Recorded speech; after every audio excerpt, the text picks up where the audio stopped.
Hello, నేను మీ CS రావు.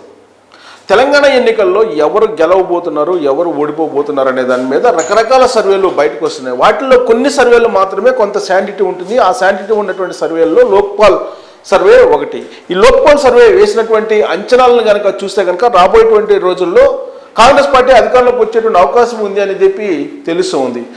అత్యంత విశ్వసనీయంగా ఇచ్చినటువంటి సర్వే ప్రకారం, లోక్పాల్ ఇచ్చినటువంటి సర్వే ప్రకారం మనం ఫిగర్స్ని కనుక చూస్తే ఇక్కడ లోక్పాల్ తెలంగాణ లోక్పాల్ మెగా సర్వే అని చెప్పి చేశారు. లేటెస్ట్గా ఎప్పటికప్పుడు సర్వేని అప్డేట్ చేస్తూ వస్తూ ఉన్నారు. ఇప్పుడు తాజాగా వచ్చినటువంటి సర్వే ప్రకారం చూస్తే కనుక బీఆర్ఎస్ పార్టీకి 36 నుంచి 39 స్థానాల వరకు ఆ పార్టీ పరిమితమైనటువంటి అవకాశం ఉంది. ఓట్ బ్యాంక్ చూస్తే 38 నుంచి 41% అని చెప్పి చెప్తూ ఉన్నారు.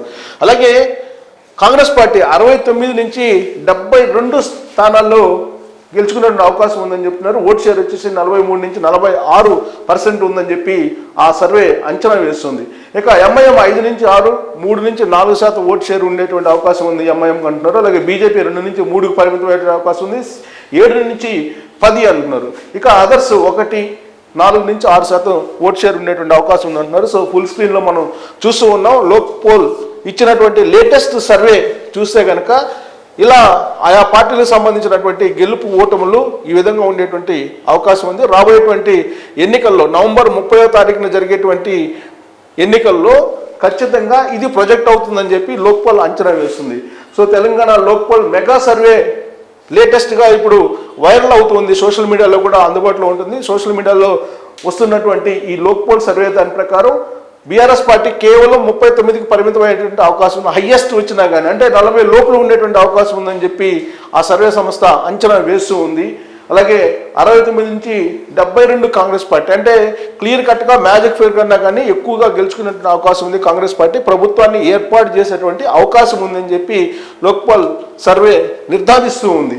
సో ఈ సర్వే ఎంతవరకు దీన్ని క్రైటీరియాగా తీసుకోవచ్చు అనేది గత ఎన్నికల ఫలితాలు కూడా చూడొచ్చు. గత ఎన్నికల్లో సర్వేలు ఈ సంస్థ ఏ విధంగా ఇచ్చిందని చెప్పి చూడొచ్చు. దాదాపుగా చాలా సందర్భాల్లో కూడా ఎక్కువగా వచ్చినటువంటి ఫలితాలకు, వాళ్ళు అంచనా వేసినటువంటి ఫలితాలకు దగ్గరగా ఉన్నట్టు లోక్పాల్ సర్వేని మనం చూడొచ్చు. అందుకే కొంతవరకు క్రైటీరియాగా తీసుకోవచ్చు, పూర్తి స్థాయిలో తీసుకోవడానికి లేదు.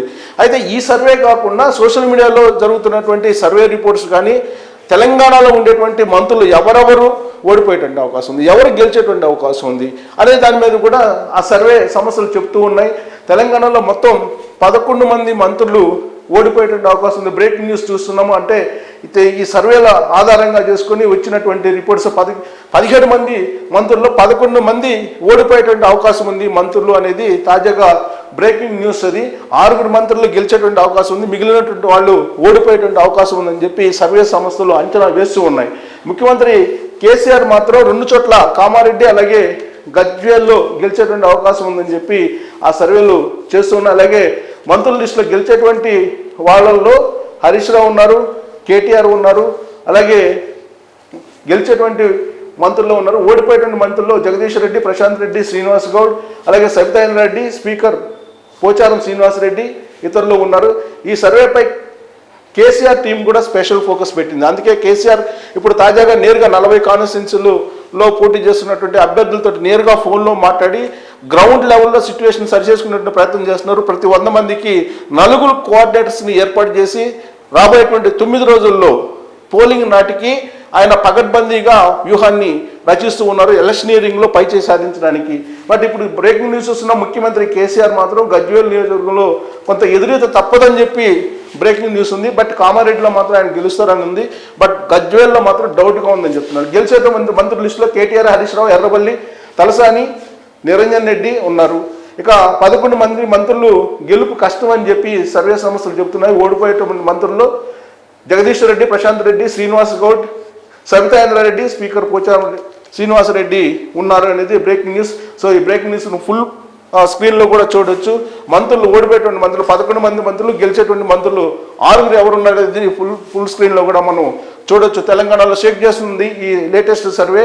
సో ఇది ఎంతవరకు మనం క్రైటీరియా తీసుకొని వచ్చు అనేది పక్కన పెడితే ఈ సర్వేలు కేవలం అంచనాల వరకు మాత్రమే.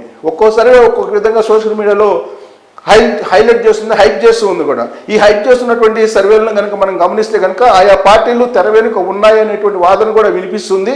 సో బహుశా ఈ సర్వే కనుక ఏదైనా పార్టీలు ఉన్నాయా లేవనేది మాత్రం క్లారిటీ లేదు కానీ బట్ సోషల్ మీడియాలో మాత్రం సర్క్యులేట్ అవుతున్నటువంటి సర్వే ప్రకారం 11 మంది మంత్రులు ఓడిపోయేటువంటి అవకాశం ఉంది అని చెప్పేసి బ్రేకింగ్ న్యూస్ చూస్తున్నాం మనం. అంటే సర్వేలు సోషల్ మీడియాలో వస్తున్నాయి, సర్క్యులేట్ అవుతున్నటువంటి సర్వేలో ఉన్నటువంటి సారాంశాన్ని మేము తీసుకొని ఇక్కడ డిస్ప్లే చేస్తున్నాము. సో దాన్ని బట్టి సబితాంద్ర రెడ్డి, స్పీకర్ పోచారం శ్రీనివాస్ రెడ్డి లాంటి వాళ్ళు ఓడిపోయేటువంటి అవకాశం ఉంది. ఈ సర్వేపై కేసీఆర్ టీం కూడా స్పెషల్ ఫోకస్ పెట్టింది కూడా.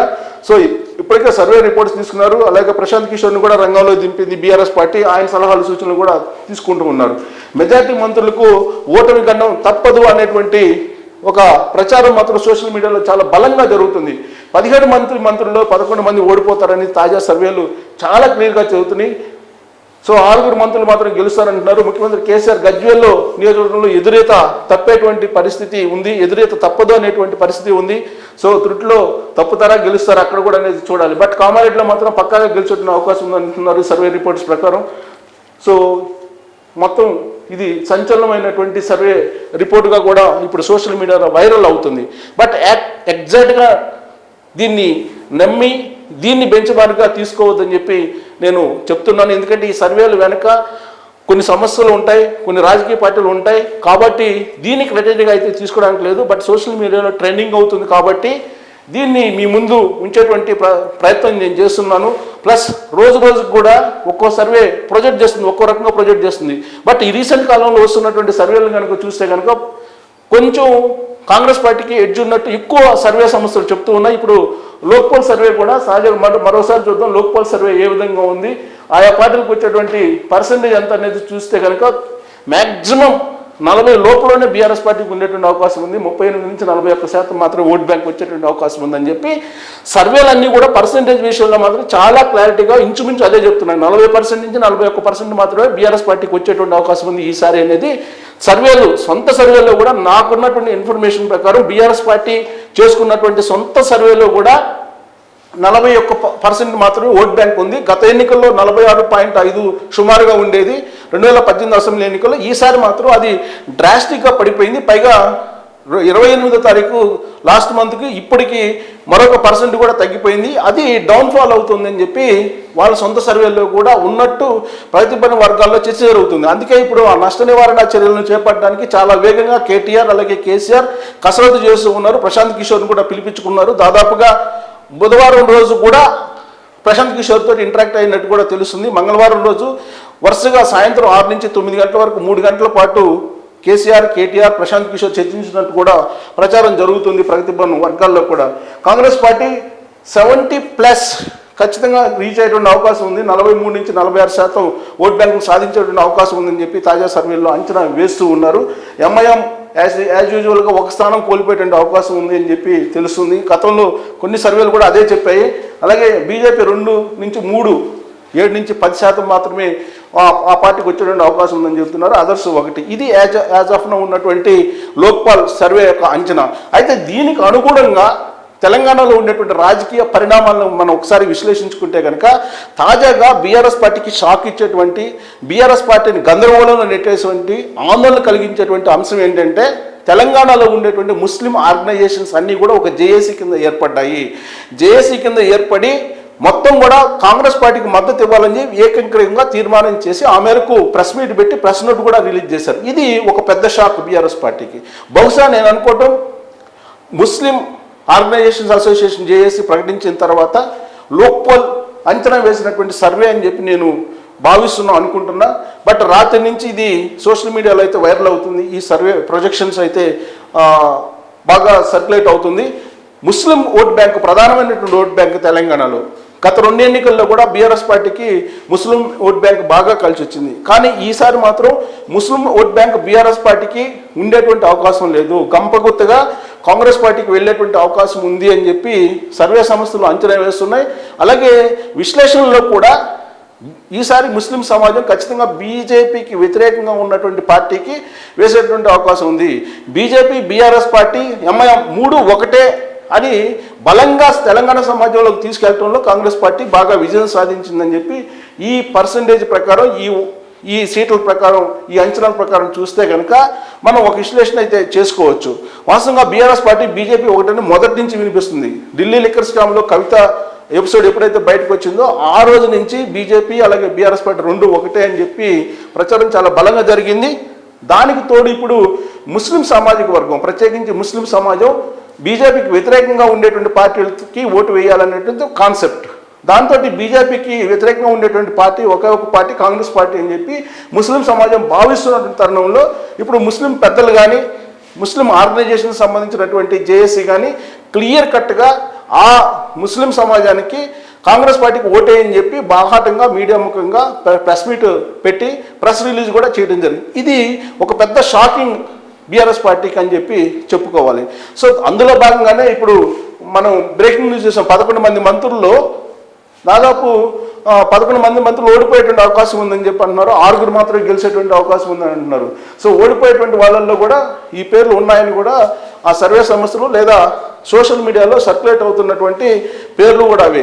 ఇది మా సొంత సర్వే అయితే కాదు, లోక్పాల్ విడుదల చేసినటువంటి సర్వేగా సోషల్ మీడియాలో సర్క్యులేట్ అవుతుంది. సోషల్ మీడియాలో సర్క్యులేట్ అవుతున్నటువంటి సర్వే మాత్రమే ఇది. అలాగే మొత్తం మంత్రుల్లో ఎంతమంది గెలిచేటువంటి అవకాశం ఉంది, ఎంతమంది ఓడిపోయేటువంటి అవకాశం ఉంది అనేది కూడా సోషల్ మీడియాలో సర్క్యులేట్ అవుతుంది. దాంట్లో 11 మంది మంత్రులు ఓడిపోయేటువంటి అవకాశం ఉంది, కేవలం 6 మాత్రం గెలిచేటువంటి అవకాశం ఉందని చెప్పి ఆ సర్వే సంస్థలు అంచనా వేస్తున్నాయి.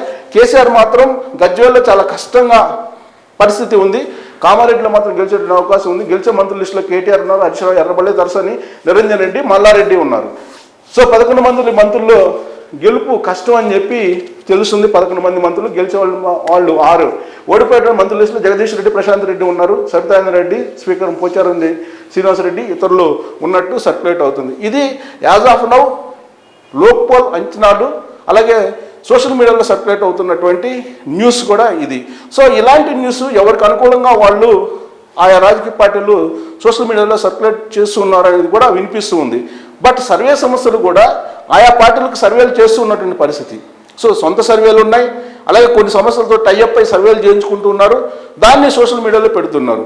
సో ఒకవేళ కనుక బీఆర్ఎస్ పార్టీకి వ్యతిరేకంగా వస్తే అనుకూలమైనటువంటి ఫలితాలు వస్తే కనుక దాన్ని ఆ పార్టీ సర్క్యులేట్ చేసుకునేటువంటి అవకాశం ఉంది. లేదా కాంగ్రెస్ పార్టీకి అనుకూలంగా ఉంటే కాంగ్రెస్ పార్టీ సర్క్యులేట్ చేసుకునేటువంటి అవకాశం ఉంది. సో ఎక్కువగా సోషల్ మీడియాలో కాంగ్రెస్ పార్టీకి అనుకూలంగా ఉండేటువంటి సర్వేలే సర్క్యులేట్ అవుతూ ఉన్నాయి అని అంటే బీఆర్ఎస్ పార్టీ వెనుకబడిందేమో అనేటువంటి అభిప్రాయం అయితే కలుగుతుంది. దానికి తగ్గట్టు సోషల్ ఇంజనీరింగ్ కానీ లేదా ఆయా రాజకీయ పార్టీలకు సంబంధించిన వ్యూహాలు కానీ వీటన్నిటిని పరిశీలిస్తే బీజేపీ కొంత వెనకబడింది, బాగా బీఆర్ఎస్ పార్టీ వెనకబడింది, కాంగ్రెస్ పార్టీ దూకుడుగా వెళ్తుంది అనేది మాత్రం చాలా క్లియర్గా అర్థమవుతుంది.